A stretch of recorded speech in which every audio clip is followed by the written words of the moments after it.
Hello friends, welcome to நெல்லை சமையல். நாம் இன்றைக்கி வெஜிடபிள் குருமா எப்படி பண்ணுறதுன்னு பார்க்கலாம்.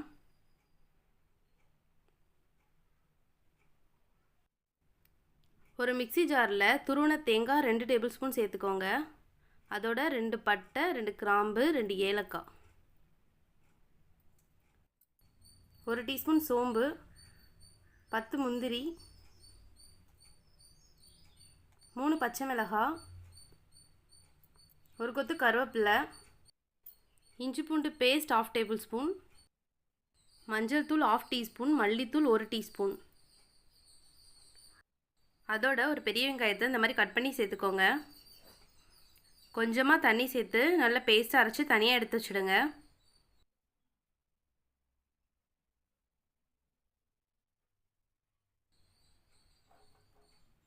ஒரு பேனில் ஒரு தக்காளி, ஒரு வெங்காயம், ஒரு கேரட், ஒரு உருளைக்கிழங்கு, பீன்ஸ் ஒரு 7 போல் கட் பண்ணி இந்த மாதிரி சேர்த்துக்கோங்க.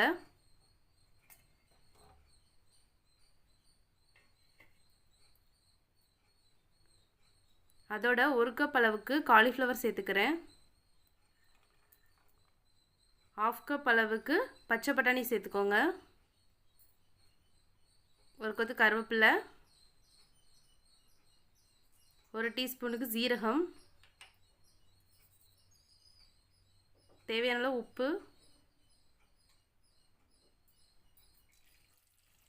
இதோட தேவையான அளவு தண்ணி சேர்த்து நல்லா மிக்ஸ் பண்ணி விட்டுருங்க.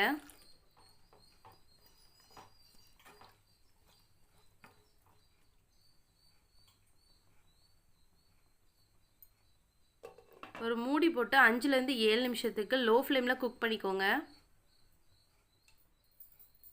இந்த மாதிரி வெஜிடபிள்ஸ்லாம் வெந்து வந்ததும் நம்ம ஏற்கனவே அரைச்சி தனியாக வச்சுருக்க பேஸ்ட் இதில் சேர்த்துடலாம்.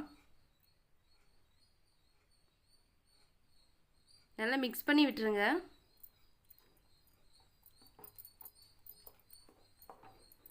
இதோட பச்சை வாசனை போகிற வரைக்கும் குக் பண்ணணும். ஒரு மூடி போட்டு 5 நிமிஷத்துக்கு குக் பண்ணிக்கோங்க.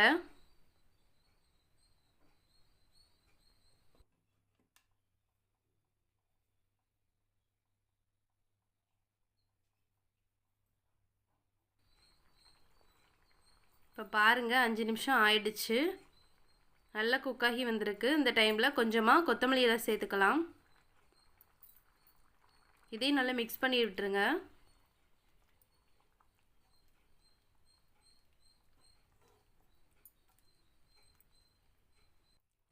சிம்பிளான வெஜிடபிள் குருமா ரெடி ஆகிடுச்சு. இது சப்பாத்திக்கு ரொம்பவே ஒரு சூப்பரான காம்பினேஷன். இந்த ரெசிபி ட்ரை பண்ணி பார்த்துட்டு எப்படி இருந்துச்சு கமெண்ட் செக்ஷனில் சொல்லுங்கள். நெல்லை சமையல் சேனலுக்கு லைக் பண்ணுங்கள், ஷேர் பண்ணுங்கள், அண்ட் சப்ஸ்கிரைப் பண்ணுங்கள். தேங்க்யூ.